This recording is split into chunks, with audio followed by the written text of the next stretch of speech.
ছিল না। আল্লাহ বলেন ফাইন্না খালাকনাকুম মিন তুরাব, আমি তোমাদের সবাইকে সৃষ্টি করেছি মাটি থেকে। আল্লাহ আমাদেরকে সৃষ্টি করেছেন কিসের থেকে? আল্লাহ বলেছেন ওয়ালাকাদ খালাকনাল ইনসান, সূরাতুল মুমিনুনের 11 নম্বর আয়াতে আল্লাহ বলেছেন ওয়ালাকাদ খালাকনাল ইনসান মিন সুলালাতিন মিন তিন, আমি তোমাদেরকে যাচাই বাছাই কৃত মাটি থেকে সৃষ্টি করেছি। প্রশ্ন হলো, কোরআনে আল্লাহ মানুষের সৃষ্টি তত্ত্ব নিয়ে আলোচনা করতে গিয়ে কোথাও বলেছেন আমি সৃষ্টি করেছি মাটি থেকে, কোথাও বলেছেন আমি সৃষ্টি করেছি পানি থেকে, কোথাও বলেছেন আল্লাহ সৃষ্টি করেছেন তুরাব থেকে, কোথাও বলেছেন আল্লাহ সৃষ্টি করেছেন তিন থেকে, কোথাও বলেছেন ইকরা বিসমি রাব্বিকাল্লাযী খালাক খালাকাল ইনসানা মিন আলাক, কোথাও বলেছেন আল্লাহ সৃষ্টি করেছি মাটি থেকে, কোথাও বলেছেন আল্লাহ সৃষ্টি করেছি পানি থেকে, কোথাও বলেছেন আল্লাহ সৃষ্টি করেছি রক্তপিণ্ড থেকে, কোথাও বলেছেন আল্লাহ সৃষ্টি করেছি গোশত থেকে। আসলে আল্লাহ আমাদেরকে সৃষ্টি কি দিয়ে করেছেন? আমি আপনাদেরকে খুব সহজ করে বুঝাই। এটা কি বলেন না? আরে বলেন না, এটা কি? টুপি বানিয়েছে কি দিয়ে? কাপড় দিয়ে। সহজ। কাপড় বানিয়েছে কি দিয়ে? সুতা দিয়ে। সুতা বানিয়েছে কি দিয়ে? তুলা দিয়ে।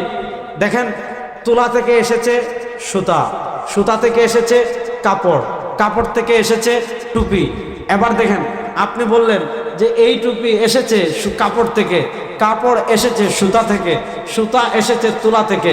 এক কাজ করি, এই টুপি কেটে ছিন্ন ভিন্ন করে ফেলবো। এই টুপির ভিতরে যেহেতু তুলা আছে, সুতরাং এই টুপি থেকে তুলা বের করব। বলেন, এই টুপি ছিন্ন ভিন্ন করে ফেললে, এই টুপি কেটে ফেললে আপনি আসলে তুলা পেতে পারবেন না। যেমন ভাবে তুলাটা প্রসেস হইতে হইতে হইতে হইতে হইতে হইতে টুপি হয়ে গিয়েছে, আল্লাহ তাআলা ঠিক তেমনি ভাবে আমাদেরকে মাটি থেকে প্রসেস করতে করতে করতে করতে আল্লাহ তাআলা হাড্ডি এবং গোশত বানিয়ে ফেলেছেন। আল্লাহ তাআলা কেমনে আমাদেরকে প্রসেস করেছেন? আল্লাহ পবিত্র কোরআনের সূরাতুল মুমিনুনের 11 নম্বর আয়াত থেকে আমি একটু পড়ি, তারপর আলোচনা সামনের দিকে নিব। শুনেন, আল্লাহ বলেন ওয়ালাকাদ খালাকনাল ইনসানা মিন সুলালাতিন মিন তিন ثم جعلناه نطفة في قرار مكين ثم خلقنا النطفة علقة فخلقنا العلقة مضغة فخلقنا المضغة عظاما فكسونا العظام لحما ثم أنشأناه خلقا آخر فتبارك الله أحسن الخالقين। আল্লাহ বলেন, মানুষ শোনো, তুই যে দুনিয়াতে বাহাদুরি করিস, ক্ষমতার বড়াই দেখাস, ক্ষমতার পাওয়ার দেখাস, পুলিশের পাওয়ার দেখাস, আর্মির পাওয়ার দেখাস, বিডিআরের পাওয়ার দেখাস, ভারতের পাওয়ার দেখাস, আমেরিকার পাওয়ার দেখাস, আরে আমার আল্লাহর পাওয়ারের কাছে এগুলো মাকড়সা ছাড়া কিচ্ছু না। দেখেন, আপনি যত বড় ক্ষমতাবান হন, আর যত বড় রাষ্ট্রের মালিক হন, আর যত বড় জাতির আব্বা অথবা মা যাই হন অথবা দুলাভাই যাই হন, সামান্য ক্ষমতা পেয়ে আল্লাহর ক্ষমতাকে চ্যালেঞ্জ করবেন না। সামান্য ক্ষমতা পেয়ে কোরআনের বিরুদ্ধে আইন জারি করবেন না। সামান্য ক্ষমতা পেয়ে ইসলামকে মুছে দেওয়ার ষড়যন্ত্র করবেন না। ক্ষমতা পেয়ে ফেরাউন চেয়েছিল ইসলামকে মিটিয়ে দিতে, আল্লাহ ফেরাউনকে সমুদ্রে ডুবিয়ে দিয়েছেন। সামান্য নমরুদ পেয়ে ইসলাম চেয়েছিল, নমরুদ চেয়েছিল ইসলামকে মুছে দিতে, আল্লাহ নমরুদকে মশা দিয়ে শেষ করে দিয়েছেন। সামান্য ক্ষমতা পেয়ে আবু জাহেল চেয়েছিল ইসলামকে শেষ করে দিতে, আল্লাহ মুআয আর মুআবিদ দুই ছোট্ট সাহাবীকে দিয়ে তাদেরকে শেষ করে দিয়েছেন। বাংলাদেশে বিনা ভোটে ক্ষমতায় গিয়ে ভারতের এজেন্ট হয়ে যারা এই দেশ থেকে ইসলামকে বিতাড়নের ষড়যন্ত্র করেছে, আজকে সামান্য ছাত্ররা তারা এই দেশকে বের করে ভারতে তাদেরকে ভাগিয়ে দিয়েছে।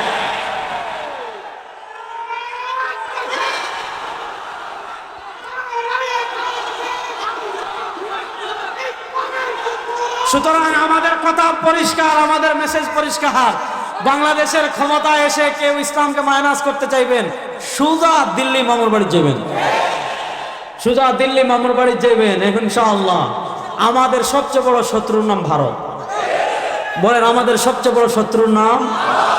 আজকে গুজরাটের কসাই নরেন্দ্র মোদী পোস্ট দিয়েছে, কি পোস্ট জানেন? সে পোস্ট দিয়েছে 16 ডিসেম্বর নাকি ভারতের বিজয় দিবস। না, 16 ডিসেম্বর ভারতের বিজয় দিবস না বাংলাদেশের বিজয় দিবস? ভারত আমাদের মুক্তিযুদ্ধে আমাদেরকে সহযোগিতা করেছে, ঠিক আছে, কিন্তু যে সহযোগিতা করেছে মুক্তিযুদ্ধের 2-3 বছরের ভিতরে এর থেকে বেশি নিয়ে গেছে। সুতরাং যেহেতু যা সহযোগিতা করেছে তার থেকে বেশি আমাদেরকে নিয়ে গিয়েছে, সুতরাং তাদেরকে আমাদের আর নমনম করার কোনো সুযোগ নাই। এখন আমাদের দিকে হাত তুলবে, একদম কবজি পর্যন্ত কেটে ফেলবো ইনশাআল্লাহ। এখন আমাদের দেশের দিকে পা বাড়ালে সেই পা ভেঙ্গে গুলিস্তানে লটকে দিব ইনশাআল্লাহ। এখন বাংলাদেশের মানচিত্রের দিকে হাত বাড়ালে দিল্লি লাল কেল্লা পর্যন্ত আবার কালেমার পতাকা উঠবে ইনশাআল্লাহ।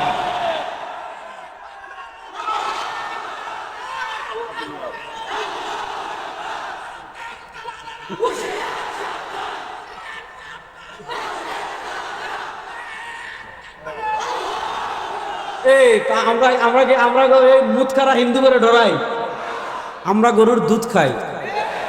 বলেন আমরা গরুর কি খাই? আমরা গরুর মগজ খাই, গরুর হাড্ডি ভেঙে চুরমার করে ফেলি, গরুর গোশত খাই আমরা। আরে বেটা, যারা গরুর গোশত খায় তুই গরুর মুদ খেয়ে তাদের দেশ দখলের স্বপ্ন দেখো, সাহস তো কম না? আমি বলেছি যে কলকাতার কয়েকটা গেস্টিক সাংবাদিক আছে না, ওই ব্যাং যেমন অগ্রহায়ণ মাসে বৃষ্টি হইলে ব্যাং যেমন লাফায়, কলকাতার কয়েকটা সাংবাদিক আছে না এরকম লাফায়, দেখতেছেন না? আমি বলেছি যে গরুর মুদ খেয়ে এদের মাথার গেস্টিক নামবে না। এদেরকে কি করতে হবে জানেন? আমাদের বোলা একটা এলাকা আছে মনপুরা চলে, ওখানে বিশাল বিশাল মহিষ আছে, একসাথে 8-10 কেজি মুতে। এরকম বড় বড় মহিষ আছে একসাথে 8-10 কেজি মুতে। আমরা বলছি এদের গরুর পেশাব কে হবে না, আমাদেরকে বলেন, আমরা ইমার্জেন্সি ভোলা থেকে মহিষের মুদ সাপ্লাই করব। ওই মহিষের মুদ খাওয়া ছাড়া এদের মাথার গেস্টিক নামবে না। আমাদেরকে ভয় দেখায় বাংলাদেশ। সে বলতেছে কি জানেন, বাংলাদেশ কি তোমার একার? বাংলাদেশ নাকি তার বাবার। আমরা বলি আসেন, ওই যে দেখছেন না ছোটবেলায় আপনারা দেখছেন নি, ওই যে লেবুর শরবত বিক্রি করে এরকম মেশিন থাকে, আসবেন এরকম চিপ্পা সব শেষ করে দিব ইনশাআল্লাহ। ও বাংলাদেশকে আমরা ভারতরা ডরাই বেটা? আমরা কাউকে ডরাই না, আমরা ডরাই একমাত্র কাকে? আমরা তো সেই জাতি 313 জন 1000 সাথে খেলেছি বদরে। আমরা তো সেই জাতি মাত্র 3000 50,000-এর বিরুদ্ধে খেলেছি। আমরা তো সেই জাতি 50,000 3 লক্ষের বিরুদ্ধে খেলেছি। আমাদেরকে ভয় দেখাবেন, ওই আশা মনীষা সব আবার আমাদের হয়ে যাবে ইনশাআল্লাহ। আমাদেরকে ভয় দেখাস বেটা। বাংলাদেশের মুসলমান আল্লাহ ছাড়া আর কাউকে ভয় পায় না। এই দেশের উপর আঘাত করতে চাইবেন, দিল্লির লাল কেল্লা পর্যন্ত মুসলমান আবার কালেমার পতাকা উড়াবে, আবার কালেমার পতাকা উড়াবে ইনশাআল্লাহ।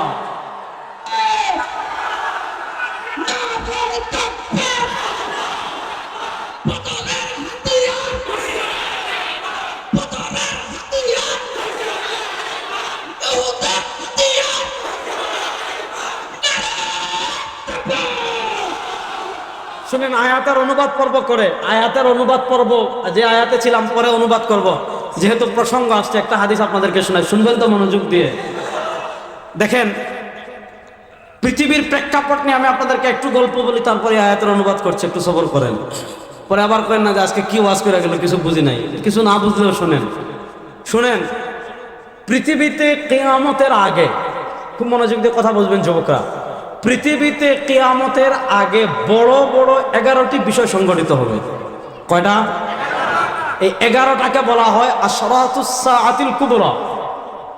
এই 11টা আলামতকে বলা হয় কিয়ামতের বড় বড় আলামত। ইমাম মুসলিম রাহিমাহুল্লাহ মুসলিম শরীফে হাদিস এনেছেন, নবী করিম সাল্লাল্লাহু আলাইহি ওয়াসাল্লাম একদিন মসজিদে দেখলেন, আমরা যেমন এখানে বসে আমি ওয়াজ করতেছি, আপনারা শুনতেছেন, আমার পরে আরেকজন বক্তা আসবে, উনি ওয়াজ করছে, আপনারা শুনবেন, আমার আগেও ওয়াজ করেছে, উনারা ওয়াজ করেছে, আপনারা শুনছেন। তো এইভাবে সাহাবায়ে কেরাম বসে পরস্পর আলোচনা করছিলেন। নবী করিম সাল্লাল্লাহু আলাইহি ওয়াসাল্লাম সাহাবায়ে কেরাম রিদওয়ানুল্লাহি আলাইহিমকে জিজ্ঞেস করলেন, মা তাতাযাকার ইয়া আসহাবি, ও আমার সাহাবায়ে কেরাম তোমরা কিসের আলোচনা করছো? নবী করিম সাল্লাল্লাহু আলাইহি ওয়াসাল্লাম জবাব দিলেন, ইয়া রাসূলুল্লাহ ইন্না নাযকুরুস সাআ, ওগো আল্লাহর নবী আমরা কিয়ামতের আলোচনা করছি। কোরআনের পাতা উল্টালে খালি কিয়ামতের কথা, হাদিসের পাতা উল্টালে খালি কিয়ামতের কথা, আপনার মজলিসে বসলে খালি কিয়ামতের কথা। ইয়া রাসূলুল্লাহ ইন্না নাযকুরুস সাআ, ওগো আল্লাহর নবী আমরা কিয়ামতের আলোচনা করছি। নবী করিম সাল্লাল্লাহু আলাইহি ওয়াসাল্লাম জবাব দিচ্ছেন, ইন্নাহা লান তাকুমা, আমার উম্মতেরা শোনো, পৃথিবীতে কিয়ামত হতেই পারে না। আল্লাহ আসমান ধ্বংস করতেই পারেন না, আল্লাহ জমিন ধ্বংস করতেই পারেন না, আল্লাহ চন্দ্র সূর্য গ্রহ নক্ষত্র ধ্বংস করতেই পারেন না। কতক্ষণ? হাত্তা তারাও আশরা আয়াতিন, যতক্ষণ পর্যন্ত তোমরা, এই হাদিস আমরা 10টা বিষয়ের কথা পাচ্ছি। নবী করিম সাল্লাল্লাহু আলাইহি ওয়াসাল্লাম বলেন, আল্লাহ আসমান ধ্বংস করতেই পারেন না, আল্লাহ জমিন ধ্বংস করতেই পারেন না, আল্লাহ চন্দ্র ধ্বংস করতেই পারেন না, আল্লাহ সূর্য ধ্বংস করতেই পারেন না। কতক্ষণ? হাত্তা তারাও আশরা আয়াত, যতক্ষণ পর্যন্ত তোমরা 10টা নিদর্শন না দেখবে। এই হাদিসে পাইলাম আমরা 10টার কথা, অন্য হাদিসে পাওয়া যায় আরেকটা, ওটার নাম হলো মাহদি। ইমাম মাহদি দুনিয়াতে আসবেন, আর এই হাদিসে পাওয়া যায় 10টা। এই 10 আর 1 11, এই 11টা বিশাল বিশাল কাহিনী। যেমন বাংলাদেশ থেকে হাসিনা পলাইছে, এটা একটা বিশাল কাহিনী। আওয়ামী লীগের মানুষ ল্যাংটা করে বাইর করে দিয়েছে দেশ থেকে, এটা একটা বিশাল বাহিনী, এটা একটা বিশাল কাহিনী। তালেবানে আফগানিস্তানে আমেরিকাকে পরাজিত করেছে, এটা একটা বিশাল বাহিনী।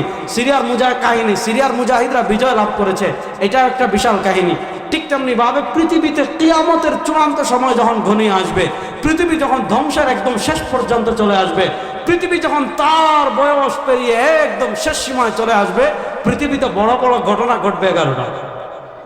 পৃথিবীতে বড় বড় ঘটনা ঘটবে কয়টা বলেন না, কয়টা? এই 11টা বিষয়ের মধ্যে সবচেয়ে বড় যে বিষয়, সেটা হলো খুরুজুদ দাজ্জাল। খুরুজুদ দাজ্জাল, পৃথিবীতে দাজ্জাল আসবে, মানুষ দাজ্জালি ফিতনার মোকাবেলা করবে। নবী করিম সাল্লাল্লাহু আলাইহি ওয়াসাল্লাম দাজ্জালের ব্যাপারে আমাদেরকে এতটা ভয় প্রদর্শন করেছেন, দাজ্জালের ব্যাপারে আমাদেরকে এতটা সতর্ক করেছেন। নবী করিম সাল্লাল্লাহু আলাইহি ওয়াসাল্লাম বলেন, দাজ্জালের ফিতনা এত ভয়াবহ হবে, দাজ্জালের ফিতনা এত মারাত্মক হবে, দাজ্জালের ফিতনা এত বেশি ম্যাজিক হবে, এত বেশি ক্যারিশমাটিক হবে যে দাজ্জাল এমন ভয়াবহ ফিতনা নিয়ে আসবে। নবী করিম সাল্লাল্লাহু আলাইহি ওয়াসাল্লাম হাদিসে বলেন, আমার উম্মতেরা শুনো, মা মিন নবিয়িন। 1971-এর চেতনা আমরা অনেক বিক্রি করেছি। 1971 থেকে 2024 মোটামুটি আমরা মুক্তিযুদ্ধের চেতনা, জাতির আব্বা, জাতির আফা, কত কিছু আমরা শুনেছি। সব আব্বা শেষ, কোনো আব্বা এই দেশে আর চলবে না ইনশাআল্লাহ। আমাদের দেশে একটা পরিবারের কাছে স্বাধীনতা জিম্মি ছিল 1971 থেকে নিয়ে 2024 সাল পর্যন্ত। তো সিরিয়ায় একই কাহিনী ছিল, 1971 থেকে 2000 সাল পর্যন্ত বাশার আল কালব, আসাদ মানে সিংহ, আমরা বলি আসাদ না, এটা বাশার আল কালব, কাল মানে কুকুর, কুত্তা। তার বাপ ছিল 2000 সাল পর্যন্ত, আর 2000 সাল থেকে 2024 সাল পর্যন্ত ছিল বাশার।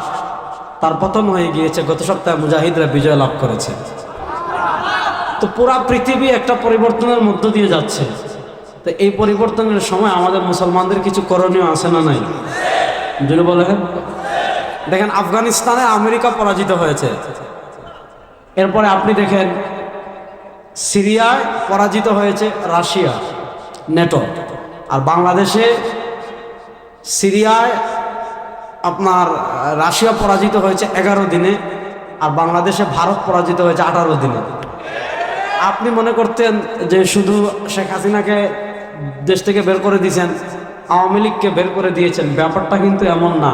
আমরা আওয়ামী লীগের সাথে সাথে ভারতকেও পরাজিত করেছি। এই ভারতকে পরাজিত করার কারণেই আমরা ভাগাইলাম আমাদের দেশের আওয়ামী লীগরে। মনে হচ্ছে ভারতের মাথা খারাপ হয়ে গেছে, তারা বলে আমাদের দেশের দখল করতে আসবে।